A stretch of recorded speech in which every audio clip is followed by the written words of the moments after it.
On today's show, the NBA schedule is released, and I'm going to tell you why. We're going to learn just how good this Phoenix Suns is much, much earlier than any of us all previously thought. It's all that and much more in this edition of Locked On Phoenix Suns.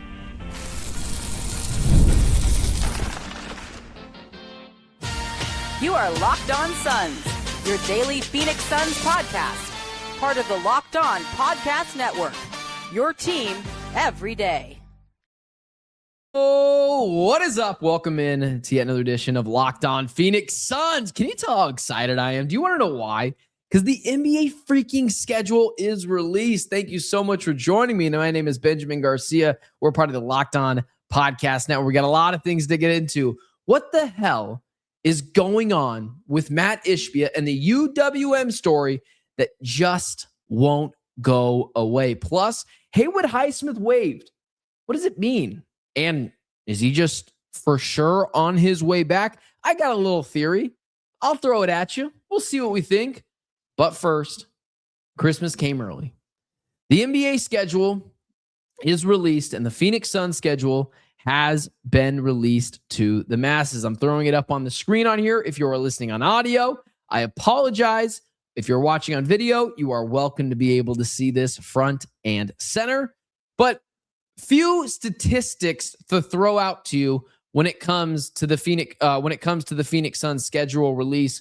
Some things pretty great, some things maybe not so much. But here's the first thing that was very interesting to the Phoenix, or when it comes to the Phoenix Suns. Here's the first big thing, the first big win in the NBA scheduling break. The Phoenix Suns, a team that was battling injuries all year last year. Mark Williams was injured. Devin Booker was injured. Jalen Green was injured. Dillon Brooks was injured. Pretty much, let's think about this really quickly. Mark Williams, Devin Booker, Grayson Allen, Dillon Brooks, Jalen Green, Colin Gillespie. Wait, did Colin Gillespie ever miss time? That one's escaping me there for a second. I think Colin Gillespie might have missed a game or two. Anyways, Jordan Goodwin also injured. You could make a case that 7 of the Suns' 8 best players, and this is me doing it off the top of my head. I actually didn't plan for this. All missed games last year. And the Phoenix Suns were a team that, probably could have benefited from not playing as many back-to-backs. The Suns are tied for the least amount of back-to-backs in the NBA next season. That is a major win for all the people out there. So I would say I'm a little, I wouldn't say I'm pessimistic about the Phoenix Suns this season. I would say that I'm cautious about the Phoenix Suns this season. A lot of moving parts. Oftentimes people will tell me, well, they're just going to be healthier. And I'm like, okay, well, we'll see. This bodes extremely well for all the people out there that are saying that the Phoenix Suns are going to win 50 plus games next year simply because they're just going to be healthier. I mean, do I have to break it down for you guys? I mean, I will. The Phoenix Suns are going to play the fewest back-to-back in the NBA next season with 13. Well, what does that mean? Well, here's the first one that sticks out to me right now. Mark Williams misses a lot of time. Last year at the beginning of the season, about all the way till about halfway through the season, he often missed games, but he didn't play in a lot of back-to-backs early on in the season, about midway through the season. It wasn't until later on that he started to play in them. Well, if I were the Phoenix Suns, I just wouldn't play him in any back-to-backs this season. Of course, situations and circumstances matter. If the Suns desperately need him because they need to win a game, obviously that changes everything. But as it stands right now, I'm not playing Mark Williams in any back-to-backs, especially since I only have 13. Or maybe right now you're saying to yourself, okay, half of those he's not playing in. So in 6 of the Suns' 13 back-to-backs, he's not playing it. It just makes the Suns more strategic in their ability to want to strategically rest guys. So that's a major win for Suns fans and media members that are like, well, they're just going to be healthier. You're damn right they're going to be. I would say that the Suns are probably going to win 2 or 3 more games that I thought they wouldn't win because they're just going to be healthier. Because one of the things that matters a lot is in those back-to-backs, Suns have the fewest back-to-backs. That means they're probably going to be playing a lot of teams who are coming off back-to-back. So I guess I should say are coming off of a game, taking advantage of teams that are probably a little bit more tired than they are. So that is a major win. Here's the other thing that was interesting. Actually, we'll save that for a second. A lot of people are pointing towards the end of the Phoenix Suns season, and I would definitely agree with many of you on that, and I'll throw it up on the screen for you guys. Starting, what is this? 1, 2, 3, 4, 5, 6, 7, 8, 9, 10, 11. The final, 13 games of the season. You could say 14 games. The final 14 games of the season are treacherous. Let me just go through these with you. The Lakers, probably going to be a playoff team. Heat, playoff team. Portland, we'll see. Oklahoma City, back-to-back. Playoff teams. Milwaukee, probably not. Toronto, probably a playoff team. San Antonio, back-to-back. Probably playoff teams. Denver, playoff team. Clippers, no. Golden State, probably a play-in team. But Steph Curry, they're always going to be viable.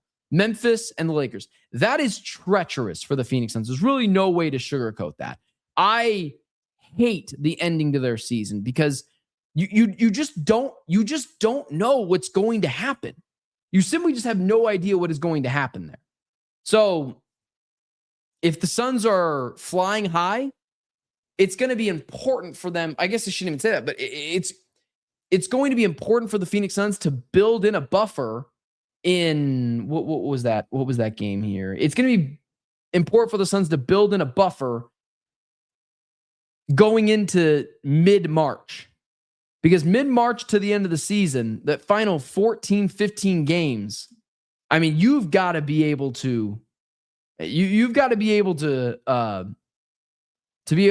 afford to lose a couple of games, because that is going to be a treacherous end of the season. So that's another thing that I saw. So that's a negative. One of the things that I loved, though, and I'll throw this back up there for you guys. This is the thing I loved about the Phoenix Suns season. I told you guys, someone asked me in like a mailbag Monday. It was, hey Ben, what would be your hope for the Phoenix Suns schedule? Now listen, they play everyone, so it's not like the NFL where things are just a little bit different. The Suns are going to play everyone, but I love their first 15 games of the season. You want to know why? Because it's not easy. Portland is tough. Golden State, especially early on in the season when they're healthy, is tough. Oklahoma City, Denver, Warriors, Portland, Orlando, Houston, San Antonio, the Clippers, Charlotte, Lakers, Denver. Those first 13 games of the season, sign me the hell up. I want to see what this freaking team is made of right out of the gate. We're going to figure out what Jalen Green, Miles Bridges, Devin Booker, all those guys together look like. And I am stoked for that. The last thing I wanted to see was the Suns start the season really easy. Because if the Suns start the season really easy, I'm not so sure with this new team what they truly are. I'll tell you what, though, man. They come out of those first, what did I just say? 13 games of the season. They come out of that 8 and, is my math right here? 5. Right? Is that right? No, 8 and, it would have to be 8 and 6. Right? Did I just do that math wrong? 8 and 15? I'm sorry. No, I was right the first time. Suns come out of that, 13 game stretch, 8 and 5. And then they get Utah and the Pelicans. And yeah, they got Houston again. And they got Dallas in there, but they got Utah again, Clippers, Sacramento. There's a chance for them to really go on a bit of a run there. So I don't hate that schedule at all for the Phoenix Suns. At all. I completely opposite. I love that we're going to find out in the beginning of the season exactly what they are. Let's figure it out. Let's battle test these guys. It shouldn't have too much issues with the chemistry and the cohesion because, one, Mark Williams and Miles Bridges have already played with each other, so there's some familiarity in that starting lineup. But it's mostly the same exact team adding Miles Bridges and Luke Kennard. So there shouldn't be that much concern. It wasn't like when the Suns traded away Bridges and Cam Johnson and for Kevin Durant. Those were two pillars of their team to bring in a superstar, which they just didn't know exactly what they were doing. So I love it. Let's figure out what the hell this team is. Let's battle test this team. I'm not concerned about that, and I know you're not either. Let's see it.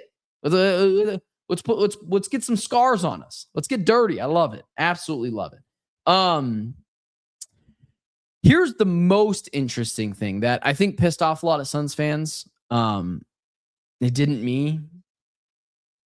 The Phoenix Suns only have 9 nationally televised games this year. Meaning, let me say it again. The Phoenix Suns only have 9 nationally televised games this year. That is less than New York, Philly, San Antonio, the Lakers, Oklahoma City, Golden State, Denver, Boston, Minnesota, Miami, Houston, Dallas, Detroit, Cleveland, Portland, Indiana, and Atlanta. Do you know what it tells me?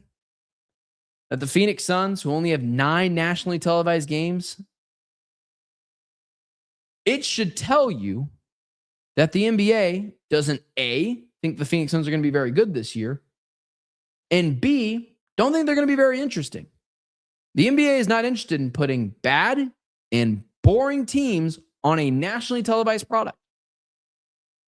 Now, some of you are like, oh, negative, pessimistic Ben. Oh, no, on the contrary. I love this as well for the Phoenix Suns. That is awesome for the Phoenix Suns, if you ask me. What do we know about this team? They love to be counted out, forgotten, and left for dead. That is when they are at their most dangerous. This team is dangerous as soon as you count them out.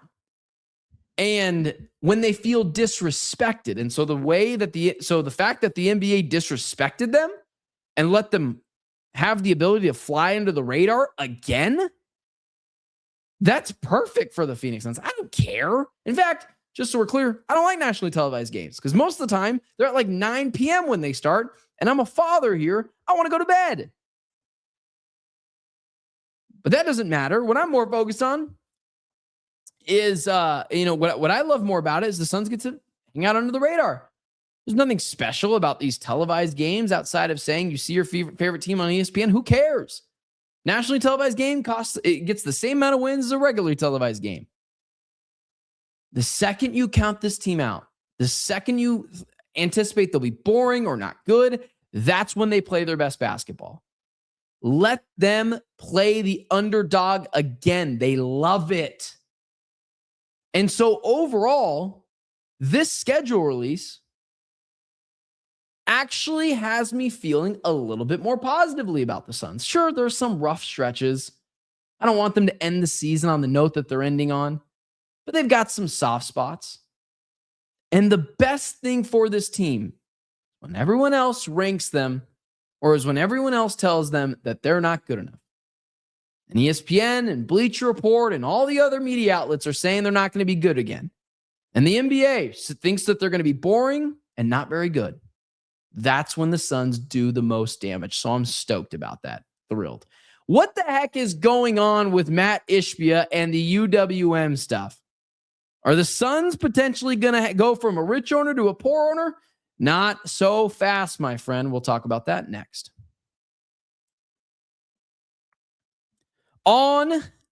Today's episode is brought to you by our friends over at Odoo. Running a business shouldn't feel like you're trying to connect a bunch of systems that were never designed to work together. One app for accounting, another for inventory, another for sales, and somehow none of them talk to each other. That's where Odoo comes in. Odoo is an all-in-one business management software that brings every part of your business together on one powerful platform, from sales and accounting to inventory and marketing. Everything works in one place, helping your team move faster, stay organized, and focus on growing the business instead of managing software. The best organizations know that success isn't just about talent. It's about having everyone working together, reaching the same goal. And that's true in sports just like it is in business. One thing that really stands out is how the Phoenix Suns last year got everyone pulling in the same direction. How'd they do that? They traded away Kevin Durant, brought in some guys that really buy into what they want to do. It wasn't just Dylan Brooks or Kaman Malowich. It was a collaborative effort. It was a coordinated attack for the entire organization that made it successful. Great organizations win because operations matter. That's why you should get Odoo. Try for free today at odoo.com/lockedon. That's odoo.com/lockedon. Okay, so if you weren't with us the last time we talked about the UWM stuff and what's going to happen with the Phoenix Suns, and is Matt Ishbia under fire? We referenced an article from Bright Side of the Sun where talked about the stock price of UWM's holdings. The parent company of UWM fell 35% in a single day year to date. The holdings is down about 73%. The crash on Thursday, this was last Thursday, the company announced quarterly losses of $451 million. It announced that it would be suspending shareholder dividends and announced a $2.05 billion equity investment from Oak Tree Capital Management and FCS Group Capital LLC, an investment vehicle owned by the Ishbia family. There were some concerns, right? Stock is falling, quarterly losses, and I still think we're being a little disingenuous about the whole thing. I think this is a bigger deal. Like originally, I thought this was a bigger deal than many other people did. And I still think it's a bigger deal because Matt Ishbia is obviously the owner of this company. This is where Matt Ishbia makes the most of his money. Now, Matt Ishbia is still a very rich man. You know, UWM could go under tomorrow. He would still be a very rich man. But it did concern me that, hey, I mean, it's just simple dollars and cents, right? Because, you know, me and my wife, we have a way that we spend our money, right? Some would say it's responsible. Some would say not so much. If I lose my job, we're going to change the way we spend money to accommodate that. And so when I see, you know, Matt Ishbia, you know, the way he spends money and the way he goes about business, you lose $450 million, it does make me think, well, he's going to change the way he spends his money at least a little bit. And now I always said, just like many other people, this is not going to affect the Phoenix Suns. But the key word I said is right now. And I don't think it's going to affect the Phoenix Suns right now. But I said on Wednesday, I don't think it's going to affect them right now, but wait until we see quarter three and quarter four's margins. And then we'll discuss how the Suns could potentially be affected. Because if UWM keeps bleeding and keeps losing money, then yeah, of course he's going to change the way that he spends his dough. Now, friend of mine, I guess I can call him a friend, right? We talk a lot, but you know, whatever. Gambo put out Gambo was referencing the story and stuff with Matt Ishbia and, you know, potentially losing a bunch of money, you know, the taking a massive bet that interest rates would come down, about a $27 billion. What was it? $27 billion? I think it was $27 billion, correct? Yeah, it was $27.5 billion bet that interest rates would go down. With the most, you know, a lot of people are asking, like, why would he take that bet? His brother, his dad, and Isaiah Thomas are on the board of UWM. So it's kind of hilarious that those were the guys that kind of okayed him going through this and losing all this money. But Gambo, referencing that, said, wild story, yes, but will have zero effect on the Phoenix Suns. Will not matter at all. Guy is still one of the richest owners in all of sports investments in the team, fans, and community. That will not change. And so I said, also, like, people thought I was going after Gambo. Some people thought, and I had to clear it up with Gambo after. I was like, Gambo, I wasn't going after you, man. And he didn't take it that way either. But I said, I don't think it matters right now at Gambo 987, but isn't it pretty hard to believe that if UWM continues to have tough times, that it could eventually affect the Phoenix Suns spending? Currently okay, yes, but not in the distant future. But in the not so distant future, things could change, right? And Gambo quote tweeted me and doubled down on it. Benjamin, people like to create stories. That's where I thought he was coming after me, but I was like, I was just asking a question, and he totally understood that as well. But he said, Benjamin, people like to create stories. Most have no idea what they're talking about. People like to see those on top fail. It's just reality. There's a 0% chance he would lose the company, which I never insinuated. I never asked that. That's crazy. I do not think he would lose the company, but whatever. And it sounds like he knows that as well. But guy is worth billions of dollars. So if the Suns lost $100 million in a season, he writes a check and doesn't bat an eye. It's really that simple. When the Diamondbacks lose $50 million in a season, and Kendrick writes a check. Same thing. Nothing will happen to the naming rights. Nothing will change the organization and the way that they do business. I promise the media mills will still be top notch. And if I'm wrong, I will give you a free week in my Lake Como villa. And I'll tell you what, I am rooting for him to be wrong a little bit because I would love to have a free week, in Italy at his Lake Como villa. So I still think we're being a little disingenuous. And again, I'm not trying to say I know where Gambo's sourcing is coming from because I don't know. But if I had to take a guess, I would assume it's got to be pretty close to Matt Ishbia, right? I'm not saying it is Matt Ishbia. I'm not saying it's anyone. I'm saying it's got to be pretty close, right? The guy's usually right. So I would say we're still being a little disingenuous about the whole thing because I'm a relatively poor man, right? Like I work multiple jobs. My wife works a job. I don't have, money that I'm just blowing all the time, right? Because of you guys, I'm able to do this, but I work another job. So maybe it's just a different point of view. Like Gambo, I'm sure he just said he's got a Lake Como villa. I'm sure he's got some dough to spend. Maybe to him, $455 million is just kind of like, it's a rounding error, to Matt Ishbia. Maybe it's easier for him to wrap his mind around that. Not to say Gambo has that kind of money. I'm just saying that maybe it's easier. For me, like, I'm not necessarily living paycheck to paycheck, but I'm also not, necessarily leasing the jet skis, if you will. We got to be a little responsible over here. To me, losing $450 million, if that continues, it's hard for me to believe it wouldn't affect some spending habits because then it's like, sheesh, how good of a businessman is Matt Ishbia? But I've got to lean on the reporting of Gambo. Gambo is almost always right when it comes to this stuff. I say almost always, and I don't mean that like in a bad way. 95 out of 100 times, the dude's right. So I'm just going to go with it and say that for now, seems like it's just going to be business as usual and people shouldn't have much to be concerned about. But I would still tell people, hey, turn on CNBC every now and then and check that little ticker down there and see how UWM's doing. If those stocks continue to come down, it's still hard for me to believe that it won't affect anything. Haywood Highsmith was waived. Sounds like he might be coming back, but I'm still a little bummed out. Talk about that next.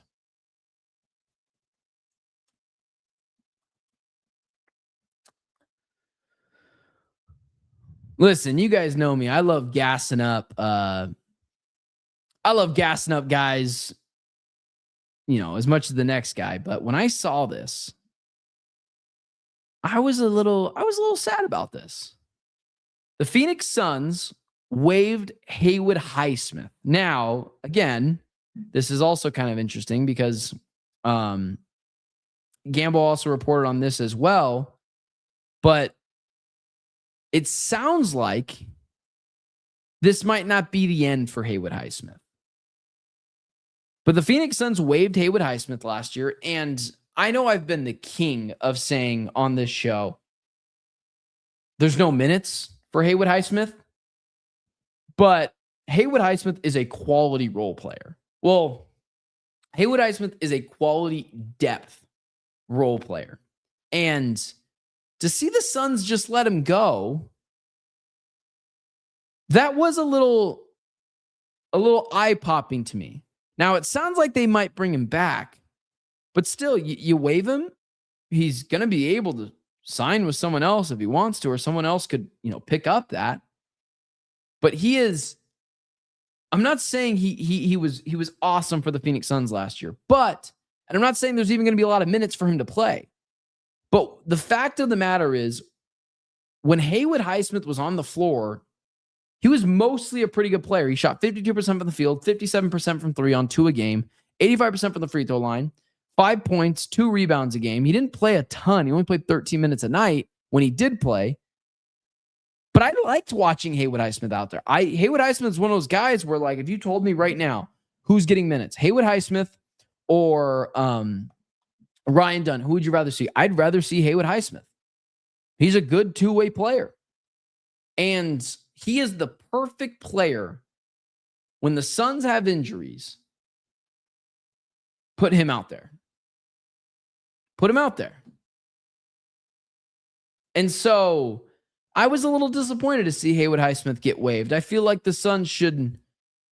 I just feel like with him, the Phoenix Suns should feel a little bit more, is intrigued the right word, with him, because he was really helpful in spots for the Suns. And when he played, he was a bright spot. Now, not saying he was going to play a lot this year, not saying even they had a ton of minutes for him, but when he played, he was viable. And I like guys like that. But here's the other thing. And it sounds like maybe this isn't the case, but the Phoenix Suns now have an open roster spot. They now have a full-on open roster spot. And it got me thinking, and I don't want to go too far with this, right? I understand sometimes my takes can be a little wild on some things, but I don't want to go too far with this one. But are the Suns working on a trade? I know it sounds like he could be back, but are the Suns working on a trade? Why would you open a roster spot? Unless, and again, maybe the answer is he's just coming back. Sounds like Gambo thinks he could come back. My guy John Voida also thinks he might come back. But are the Suns working on a trade? Potentially? It would be strange, right? And I don't think they are. But that's the first thing my mind went to when I saw that they waived him. It's like, oh, are the Suns working on something else? Are they trying to bring someone else in? And again, I'm not trying to trade anyone. This is, again, just where my mind went. My mind was like, are they trading Jalen Green? Like, is the mob of concern of their starting lineup and how redundant it is and how a lot of them are facsimiles of each other getting to them? That was also my thought. Maybe none of that is true. Again, maybe none of that is true. But I'm just taking you where my thought process went when I saw it. My hope would be that they're just cutting him, creating a little bit of flexibility, probably bringing him back on a non-guaranteed deal. Because if, like his contract, I believe, was partially non-guaranteed this year. So we'll see how that goes with him. But I would like to see Haywood Highsmith back. I like him, and I think he's the perfect quality depth piece that you don't need to play until you absolutely have to. No one's going to be freaking out because Haywood Highsmith isn't playing. And Haywood Highsmith ain't walking into that GM's office and saying, trade me if they don't play him. It's one of those things where, like, when his time comes, I know what I'm going to get for him, and I would be excited about that. With that being said, guys, that's all I got for you guys today. Remember, Mailbag Monday is coming at you on Monday. If you have some questions, throw them at me, at Ben Garcia Show on all social media platforms. Until Monday, I'm Benjamin Garcia. It's been Locked On Phoenix Suns. Appreciate you guys. Remember, 3 days a week right now. 3 days a week. We'll be back soon to 5 days a week in September. With that being said, that like, share, subscribe button. Follow me on all social media platforms at Ben Garcia Show. I'm Benjamin Garcia. It's been Locked On Phoenix Suns. Talk to you guys later.